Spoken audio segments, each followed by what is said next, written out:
আপনাকে স্বাগতম করছি আমার হোস্টের আরেকটি ভিডিওতে। আজকের ভিডিওতে আমরা দেখব কিছু উপায়ে আপনি ওয়ার্ডপ্রেসের অ্যাডমিন পাসওয়ার্ড পরিবর্তন করতে পারেন। চলুন শুরু করা যাক। সো প্রথমেই আমরা আমাদের ক্লায়েন্ট এরিয়াতে লগ ইন করে নেব। সো ক্লায়েন্ট এরিয়াতে লগ ইন করার পর আপনার সার্ভিসেসগুলো দেখতে পারবেন। এখান থেকে আপনি সার্ভিসেস থেকে মাই সার্ভিসেসে ক্লিক করবেন। তারপর এখানে যেই ওয়ার্ডপ্রেস বা যেই হোস্টিংয়ের বা যেই সাইটের আপনি ওয়ার্ডপ্রেস পাসওয়ার্ড পরিবর্তন করবেন সেখানে চলে যেতে হবে। সো এই হচ্ছে আমাদের সার্ভিসেস পেজ। তো এখান থেকে জাস্ট আমরা log in to cPanel click. So প্রথম যে মাধ্যমটি হচ্ছে সেটি হচ্ছে আমরা WordPress manager by Softaculous এখানে চলে যাব। যাওয়ার পর আমরা জাস্ট লগ ইনে ক্লিক করব। সো লগ ইনে ক্লিক করার পর আমরা আমাদের ওয়ার্ডপ্রেস ড্যাশবোর্ডে চলে আসবো। ওয়ার্ডপ্রেস ড্যাশবোর্ডে আসার পর আমরা এখান থেকে জাস্ট ইউজার এখানে ক্লিক করব। তারপর এডিট এই অপশনটাতে ক্লিক করব। তারপর নিচে স্ক্রল করে এখানে এই যে সেট নিউ পাসওয়ার্ড, এখানে নতুন একটা স্ট্রং পাসওয়ার্ড দিয়ে দেবেন। আপনার মন মতো চাইলে সেটিও দিতে পারবেন এটি এডিট করে। সো এখানে দিয়ে দিলাম, যেটা আছে সেটাই রাখলাম। তারপর আমি জাস্ট আপডেট প্রোফাইল এখানে ক্লিক করব। সো এই যে আমাদের পাসওয়ার্ডটা কিন্তু চেঞ্জ হয়ে গিয়েছে। সো এটি হচ্ছে প্রথম উপায়। সেকেন্ড উপায় হচ্ছে আমরা যখন এই যে ওয়ার্ডপ্রেসের এই যে সফটওয়্যার কোলাসের পেজে আসবো, এখান থেকে আমরা জাস্ট ম্যানেজ ইউজারে ক্লিক করব। তারপর এখানে এই যে চেঞ্জ পাসওয়ার্ড এটা সিলেক্ট থাকবে, এখান থেকে আমরা ইউজারটা সিলেক্ট করব। তারপর এখানে একটা নিউ পাসওয়ার্ড দিতে পারি। নিউ পাসওয়ার্ড দেওয়ার পরে আমরা জাস্ট সেভে ক্লিক করব। সেই যে এখান থেকেও আমরা পাসওয়ার্ডটা পরিবর্তন করতে পারছি। তৃতীয় উপায় হচ্ছে আমরা আমাদের ওয়ার্ডপ্রেস ড্যাশবোর্ডে আসলাম, ওয়ার্ডপ্রেস ওয়েবসাইটে ভিজিট করলাম। তারপর ডোমেইন এসেছে স্ল্যাশ দিয়ে WP অ্যাডমিন এটা লিখব। তো আমরা ওয়ার্ডপ্রেসের যে অ্যাডমিন লগ ইন পেজ আছে সেটিতে চলে এসেছে। এখান থেকে আমরা নিচে জাস্ট লস্ট ইউর পাসওয়ার্ড এখানে ক্লিক করব। এখানে ক্লিক করার পর যে অ্যাডমিন ইউজার নেম বা অ্যাডমিন ইমেল অ্যাড্রেস আছে সেটি আমরা এখানে দিয়ে দিতে হবে। সো সেটি আমরা এখানে দিয়ে দিচ্ছি। গেট নিউ পাসওয়ার্ড এই বাটনটাতে আমরা ক্লিক করব। সেখানে দেখুন check your email address the confirm email. তো এই যে আমাদের মেলটি চলে এসেছে। সো আমরা এটিতে ক্লিক করব।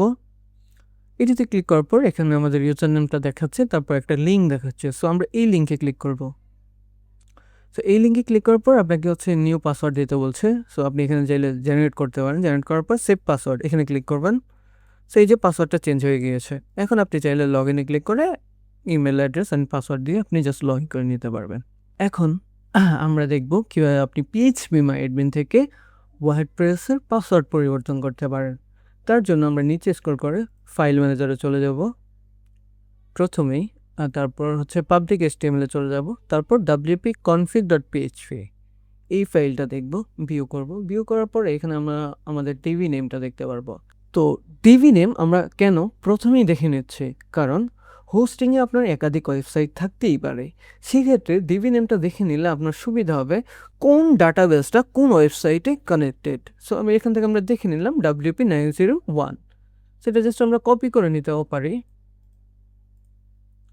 তারপর এখান থেকে আমরা PHP মাই অ্যাডমিন এখানে চলে যাব।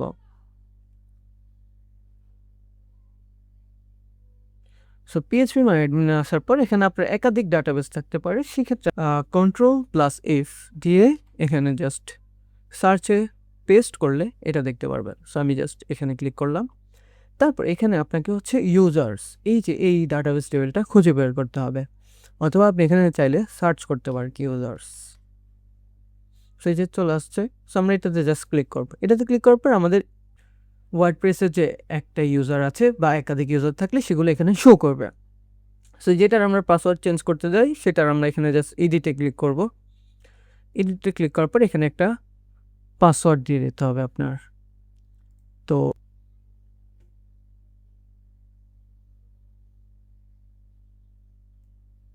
আমি জাস্ট লাস্ট পাস থেকে একটা পাসওয়ার্ড জেনারেট করে নিলাম। তারপর এখানে পাসওয়ার্ডটা আমরা পেস্ট করে দেব। তারপর এই যে এই বার্চার থেকে আমরা এখান থেকে হচ্ছে MD5 এটা সিলেক্ট করতে হবে।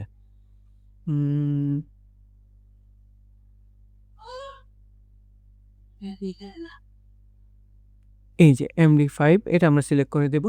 সিলেক্ট করে দেওয়ার পর আমরা জাস্ট এখান থেকে গোতে ক্লিক করব। সো এই যে আমাদের পাসওয়ার্ডটা কিন্তু পরিবর্তন হয়ে গিয়েছে। আমি আপনাকে লগ ইন করে দেখাই।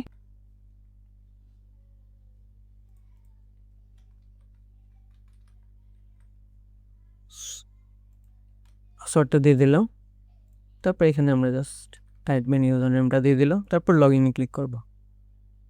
সেই যে আমরা আমাদের ড্যাশবোর্ডে লগ ইন করে ফেলেছি। সো এই ছিল আজকের ভিডিও। ধন্যবাদ সবাইকে।